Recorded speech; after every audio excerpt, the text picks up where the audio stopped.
Si comme moi, vous avez la chance d'avoir un pied de brugnon à la maison,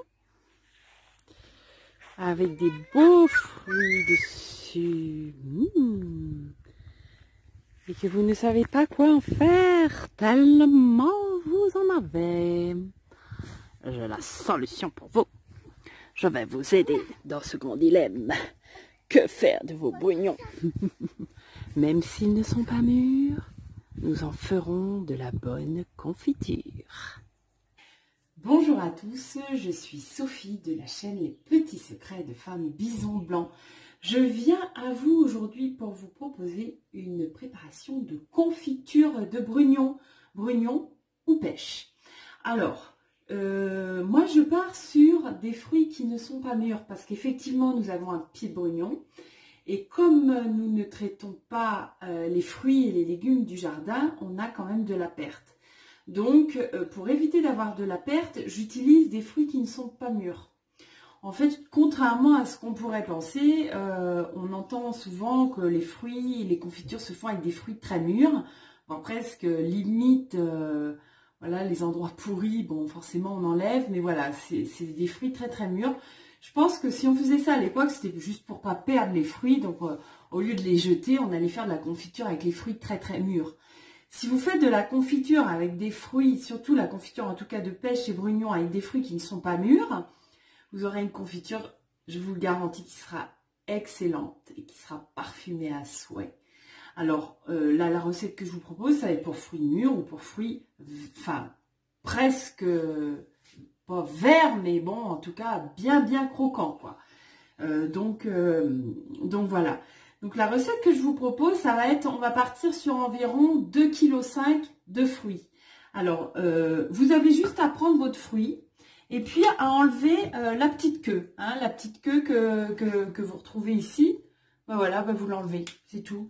Vous enlevez la petite queue et puis vous allez couper votre fruit. Vous n'enlevez pas la peau, évidemment. Vous allez couper, mais bon, vous les nettoyez bien avant. Vous coupez votre fruit, genre même en 2 morceaux, c'est assez, hein, juste 2 morceaux. Voilà, comme ceci. Grossièrement, voilà, on enlève 1 ou 2 morceaux du fruit, c'est suffisant. Parce qu'on va laisser les fruits macérer dans le sucre. Ce qui va activer le mûrissement et ce qui va permettre d'avoir une cuisson plus rapide. En fait, votre confiture, elle va cuire plus rapidement.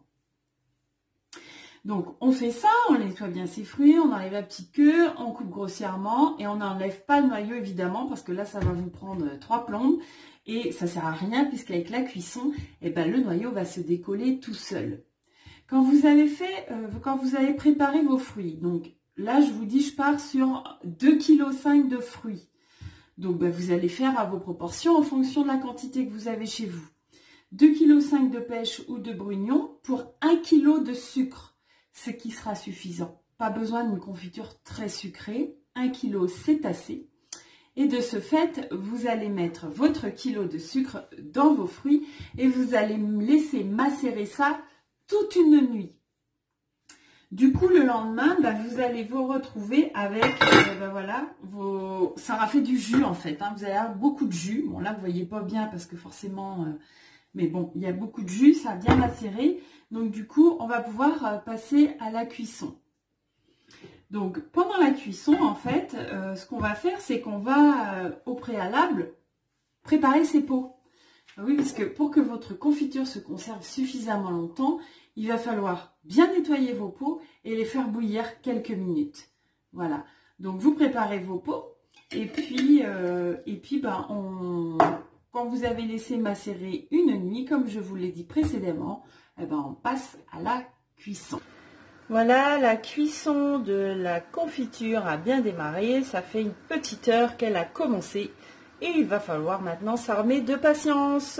À savoir qu'au départ, il n'y a pas de souci. Tu peux mettre ton feu assez fort. Ça va être après qu'il va falloir commencer à baisser. Donc sachez qu'effectivement, dans mon cas, étant donné que les fruits sont vraiment pas mûrs, ça met un petit peu plus de temps à se décoller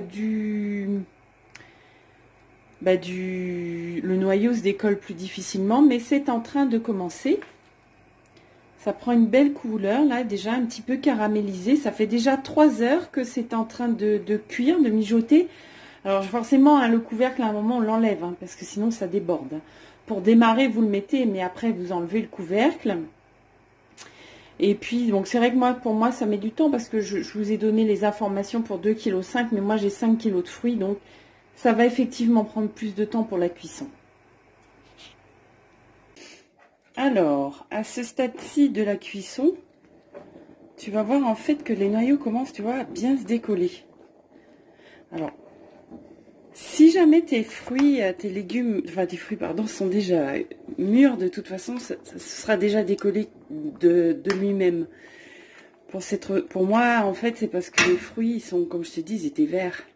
Tu vois, mais ça commence à bien se décoller. Donc, si tu as une spatule comme ça en métal, tu peux écraser.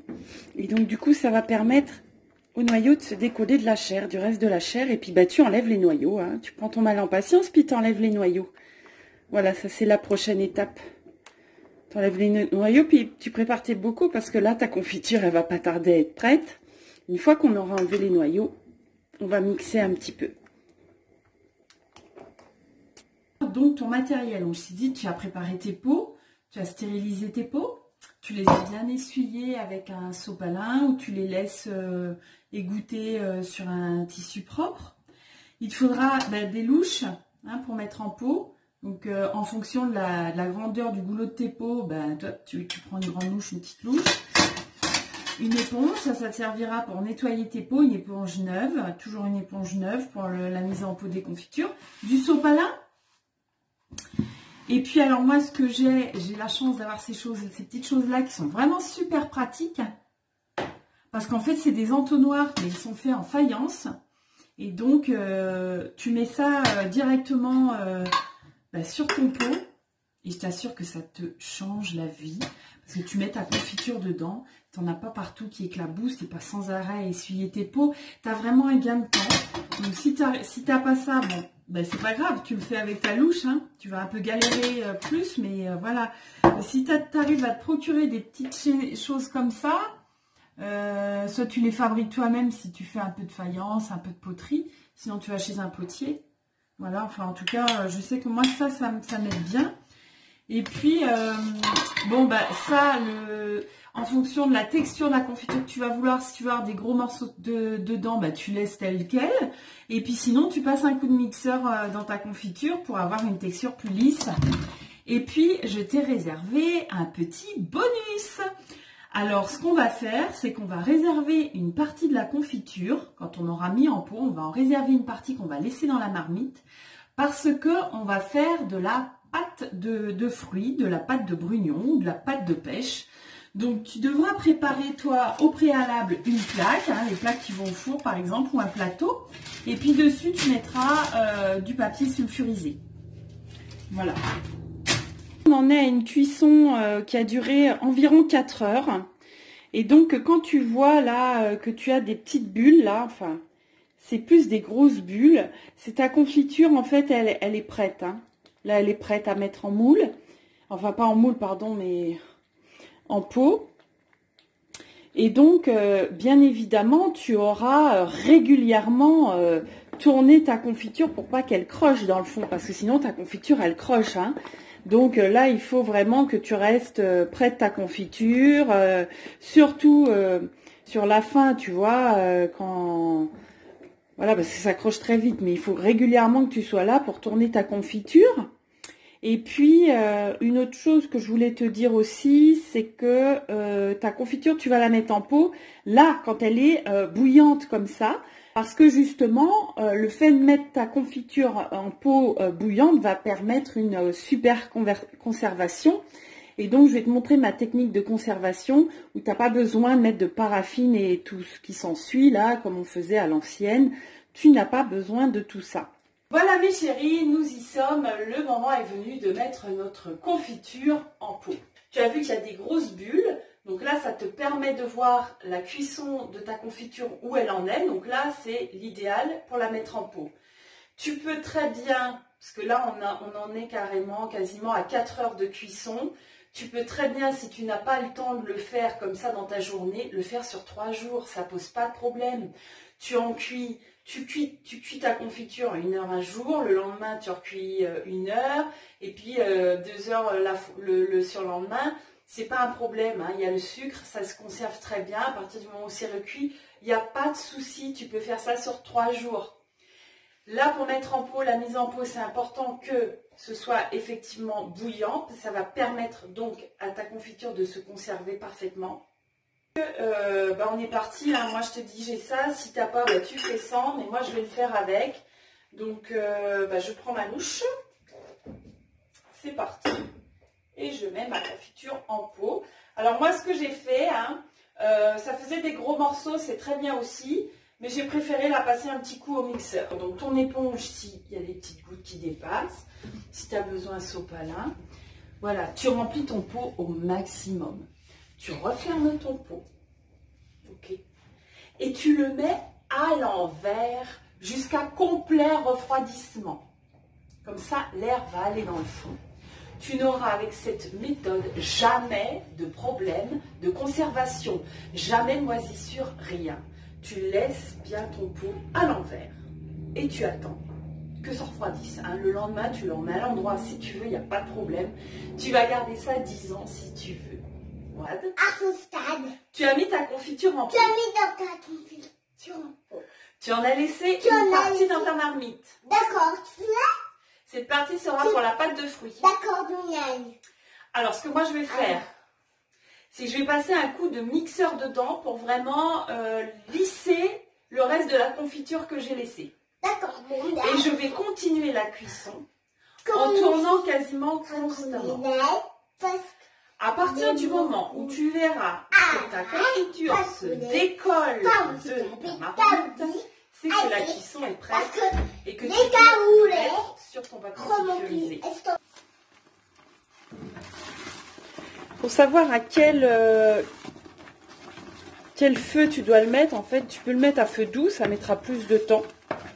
Tu auras moins besoin d'être vigilant au niveau de la surveillance, mais je te dis, il faut que tu sois là parce que ça va crocher très très vite.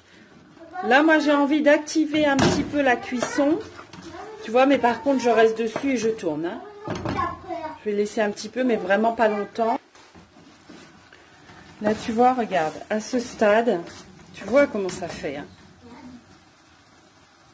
À ce stade, c'est bon.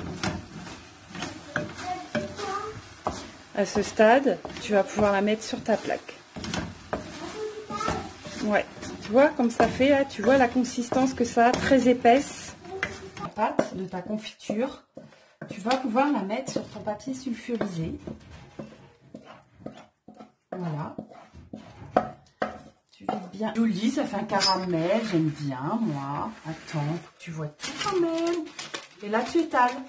Tu étales, mais voilà, il faut que tu gardes quand même une épaisseur hein, pour un bon centimètre, voire 1,5 cm. Suffisamment épaisse. On va pas toucher plus que ça. On va laisser figer. Ça va être assez rapide, ça va refroidir, ça va figer. Et après, on pourra couper en cubes. Alors, tu sais, il y en a, ils mettent un petit peu de sucre quand tu achètes des pâtes de fruits. Souvent, il y a du sucre qui est dessus pour conserver. Mais là, tu n'auras pas besoin.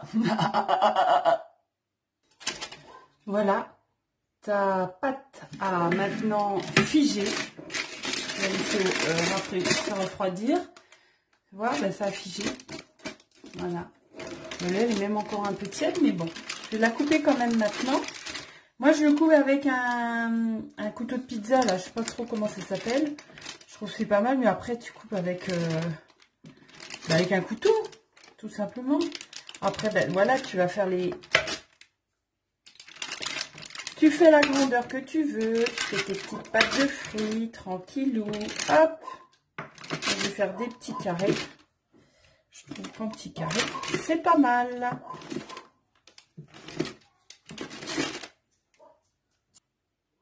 Voilà ce que ça donne. Après la découpe, des petits carrés à déguster. Voilà. J'espère que cette vidéo vous a plu. En tout cas, moi, elle m'a fait très plaisir. Je vous souhaite plein de belles choses. et je vous dis à très bientôt pour de nouvelles aventures. Je vous embrasse tous de tout mon cœur.